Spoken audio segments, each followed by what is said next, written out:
Hello friends, मैं दिवाकर कुमार आप सभी का स्वागत करता हूं अपने चैनल जीके विद डीके पे। और आज हम लोग देखेंगे 25 मई का समसामयिक घटना करंट अफेयर्स। तो चलिए शुरू करते हैं तैयारी जीत की। और पहला प्रश्न, हाल ही में किसे एटीने ग्लिचिज अवार्ड मिला है? तो अभी हॉकी इंडिया को हॉकी में उल्लेखनीय योगदान के लिए और हॉकी को बढ़ावा देने के लिए यह अवार्ड दिया गया है और यह अवार्ड 2 साल में एक बार दिया जाता है। अब जानते हैं हॉकी इंडिया का हेडक्वार्टर कहाँ है। तो इसका हेडक्वार्टर नई दिल्ली में है। नंबर 2, प्रधानमंत्री स्वास्थ्य सुरक्षा योजना के तहत कितने एम्स की स्थापना की मंजूरी मिली है? तो अभी 22 एम्स की स्थापना की मंजूरी मिली है और हेल्थ केयर सिस्टम को बूस्ट करने के लिए यह मंजूरी दी गई है। कोविड-19 ने हेल्थ इंफ्रास्ट्रक्चर की सत्यता को उजागर कर दिया है तथा सबसे ज़्यादा सरकार की आलोचना इसी के कारण हुआ है। इसीलिए अभी प्रधानमंत्री स्वास्थ्य सुरक्षा योजना के तहत 22 एम्स की स्थापना की मंजूरी मिली है। सबसे पहला एम्स कहाँ बना था? तो नई दिल्ली में बना था और 1956 में बना था। नंबर 3, हाल ही में किसे अंतर्राष्ट्रीय हॉकी महासंघ के नए अध्यक्ष के रूप में 2024 तक के लिए नियुक्त किया गया है? तो अभी नरेंद्र बत्रा को अंतर्राष्ट्रीय हॉकी महासंघ के नए अध्यक्ष के रूप में 2024 तक के लिए नियुक्त किया गया है। और नरेंद्र बत्रा अभी इंडियन ओलंपिक एसोसिएशन के अध्यक्ष भी हैं। अब जानते हैं कि हॉकी में टोटल इंडिया ने कितना गोल्ड मेडल जीता है। तो हॉकी में इंडिया ने 8 बार गोल्ड मेडल जीता है। नंबर 4, हाल ही में किस राज्य ने संजीवनी परियोजना लॉन्च किया है? तो अभी हरियाणा की सरकार ने संजीवनी परियोजना को लॉन्च किया है। इसके तहत क्या होगा? तो गांव में रहने वाले वे लोग जिन्हें हल्का फुल्का या कोरोना के लक्षण हैं उसे घर पर ही ट्रीटमेंट दिया जाएगा। नंबर 5, हाल ही में किस राज्य की सरकार ने अफ्रीका से चीता को नवंबर में भारत लाने की घोषणा किया है? तो अभी मध्य प्रदेश की सरकार ने इसकी घोषणा किया है और मध्य प्रदेश में अफ्रीका से भारत में पुनः चीता को लाने की तैयारी चल रहा है और यह चीता कूनो नेशनल पार्क जो मध्य प्रदेश में वहाँ पे लाया जाएगा। और भारत में चीता को 1952 में विलुप्त घोषित कर दिया गया था और अंतिम बार चीता भारत में 1947 में देखा गया। नंबर 6, प्रोजेक्ट मदद किसके लिए शुरू किया गया है? तो अभी स्थानीय स्वास्थ्य कर्मी को प्रशिक्षण देने के लिए यह प्रोजेक्ट मदद शुरू किया गया है और जो भी डॉक्टर्स होंगे और प्रोफेशनल डायस्पोरा का एक समूह है जो यह प्रोजेक्ट मदद की शुरुआत किया है। इसका उद्देश्य क्या है? तो जो लोकल हेल्थ केयर वर्कर्स हैं और पंजीकृत मेडिकल प्रैक्टिशनर्स हैं उनको प्रॉपर एजुकेशन और ट्रेनिंग प्रदान करना ताकि गांव में फैल रहे कोविड-19 के प्रसार को रोका जा सके तथा अस्पताल में उपलब्ध बेड की जानकारी देना और वैक्सीनेशन के बारे में फैलाई जा रही गलत सूचना को रोकना। नंबर 7, किस मंत्रालय द्वारा be with yoga and be at home विषय पर वेबिनार आयोजित किया जा रहा है? तो अभी आयुष मंत्रालय के द्वारा be with yoga and be at home के विषय पर वेबिनार आयोजित किया जा रहा है और इसमें आयुष मंत्रालय द्वारा 5 वेबिनार श्रृंखला आयोजित किया जाएगा। वर्तमान परिदृश्य कोविड-19 के परिदृश्य को देखते हुए 5 संगठन बारी बारी से एक एक वेबिनार आयोजित करेंगे और सबसे पहला वेबिनार आर्ट फॉर लिविंग द्वारा प्रस्तुत किया गया जिसका शीर्षक था बाहरी संकट के बीच आंतरिक शक्ति की खोज। और ये वेबिनार जिस तरह आयोजित हुआ उसी तरह 4 अन्य जो संगठन है वो अपना अपना वेबिनार आयोजित करेंगे। नंबर 8, हाल ही में किस वैक्सीन की 2 बिलियन डोज गरीब देशों को देने की घोषणा की गई है? तो अभी फाइजर एंड बायोएनटेक जो ये वैक्सीन है जो कंपनी है वैक्सीन की जो कंपनी है इन्होंने 2 बिलियन डोज गरीब देशों को देने की घोषणा किया है। तो जो अमेरिकी दवा कंपनी फाइजर है तथा जर्मनी का जो कंपनी बायोएनटेक वैक्सीन की कंपनी है वो अगले 18 महीने में जो भी मध्यम तथा गरीब देश कोविड-19 का जो भी गरीब देश है उसको 2 बिलियन डोज वैक्सीन का देगा। और न्यूयॉर्क टाइम के वैक्सीन ट्रैकर के अनुसार पूरी दुनिया को 1.5 मिलियन खुराक दिया जा चुका है लेकिन गरीब देशों को केवल उसका 0.3% ही दिया गया है। नंबर 9, 2021 का पहला अटलांटिक में आने वाले चक्रवात का नाम क्या है? तो इसका नाम आना है और यह अटलांटिक महासागर में आएगा और यह जो चक्रवात है ये बरमूडा ट्रायंगल के पास बन रहा है। और नेशनल हैरिकेन सेंटर मियामी ने कहा है कि यह आना जो उपोष्ण कटिबंधीय तूफान है यह अटलांटिक महासागर के उत्तर पूर्व की ओर बढ़ रहा है।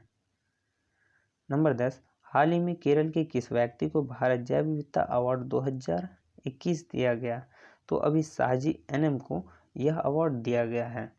और ये साहजी एनएम को भारतीय जैव विविधता अवार्ड इसको इंडियन बायोडाइवर्सिटी अवार्ड 2021 दिया गया है। उन्हें केरल में ट्यूबरमैन के नाम से भी जाना जाता है और घरेलू प्रजाति के संरक्षण के लिए उन्हें यह पुरस्कार दिया गया है। और इस पुरस्कार में उन्हें 2 लाख की नगद राशि और एक प्रशस्ति पत्र दिया गया है। और साहजी एनएम पेशे से एक किसान है। नंबर 11, हाल ही में किसे इंडिया हॉकी फेडरेशन के अध्यक्ष पुरस्कार से सम्मानित किया गया है? तो अभी भी कार्तिकेय पांड्यन को यह पुरस्कार से सम्मानित किया गया है। और वी कार्तिकेय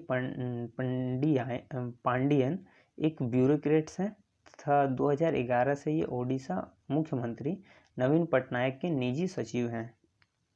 नंबर 12, हाल ही में श्री कुमार बनर्जी का निधन हो गया, वह कौन थे? तो यह परमाणु ऊर्जा आयोग के पूर्व अध्यक्ष थे।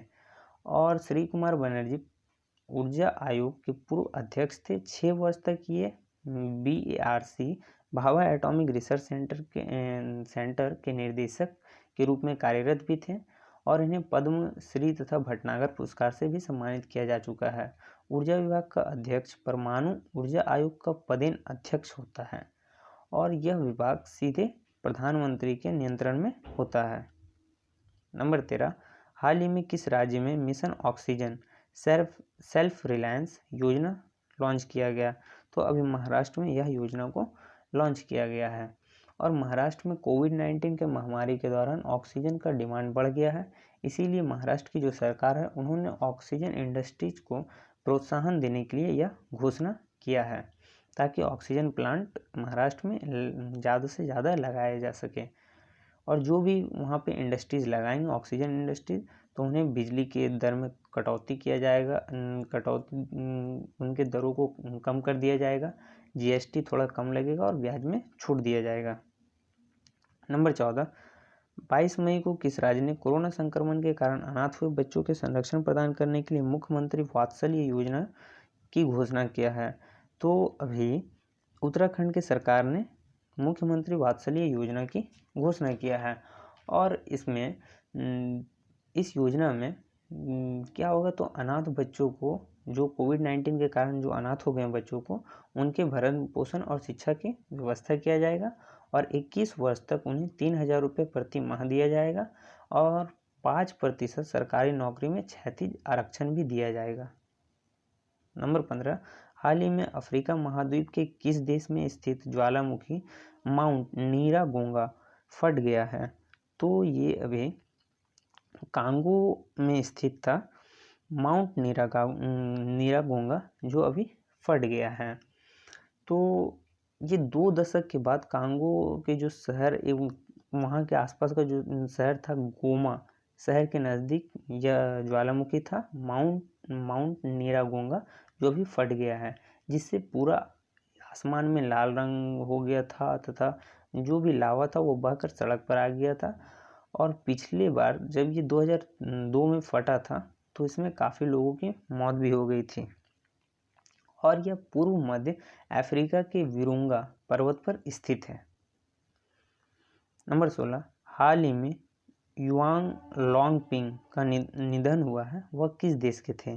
तो यह चीन के थे और यह एक वैज्ञानिक थे। यह विश्वविख्यात कृषि वैज्ञानिक थे और इन्हें चीन में हाइब्रिड चावल का पिता कहा जाता है। और इन्होंने नो2 हाइब्रिड चावल की खोज किया था, जिससे न केवल चीन में चावल का उत्पादन बढ़ा बल्कि वहाँ पे बहुत ज़्यादा उत्पादन होने लगा चावल का, जिससे वह निर्यातक देश भी चावल का निर्यातक देश चीन बन गया है। और 2004 में इन्हें वर्ल्ड फूड प्राइज से सम्मानित भी किया गया है। नंबर 17, हाल ही में खबरों में रहा यास किससे संबंधित है? तो यास एक चक्रवात है और यह चक्रवात बंगाल की खाड़ी में बना है और ये 26 मई को आज पश्चिम बंगाल के तट से टकराएगा और इसका नाम ओमान द्वारा दिया गया है और ये पिछले साल के जो अम्फान आया था उससे ज़्यादा ताकतवर है। नंबर 18, हाल ही में चेन्नई पेट्रोलियम कॉरपोरेशन के नए एमडी कौन बने हैं? तो अभी अरविंद कुमार चेन्नई पेट्रोलियम कॉरपोरेशन के नए एमडी बने हैं। नंबर 19, हाल ही में भारत के पहले द्रोणाचार्य अवार्ड पाने वाले बॉक्सिंग कोच का निधन हो गया है, उनका नाम क्या है? तो उनका नाम ओम प्रकाश भारद्वाज है और इन्हें पहला द्रोणाचार्य अवार्ड दिया गया था और इनका भी निधन हो गया है। ये 1968 से 1989 तक बॉक्सिंग के नेशनल कोच भी रहे हैं और 1985 में इन्हें द्रोणाचार्य अवार्ड दिया गया था। लास्ट क्वेश्चन नंबर 20, हाल ही में जारी रिपोर्ट के अनुसार प्रति व्यक्ति आय के मामले में किस पड़ोसी देश ने भारत को पीछे छोड़ दिया है? तो अभी बांग्लादेश ने प्रति व्यक्ति आय में पर कैपिटा इनकम में भारत को पीछे छोड़ दिया है और बांग्लादेश का जो प्रति व्यक्ति आय है भारत की प्रति व्यक्ति आय से ज़्यादा है। तो जानते हैं कि भारत का प्रति व्यक्ति आय कितना है? तो ये $1947 है तथा बांग्लादेश का प्रति व्यक्ति आय $2064 है। तो मिलते हैं अगले वीडियो में। लाइक कीजिए, शेयर कीजिए, सब्सक्राइब कीजिए। अभी के लिए बाय, टेक केयर।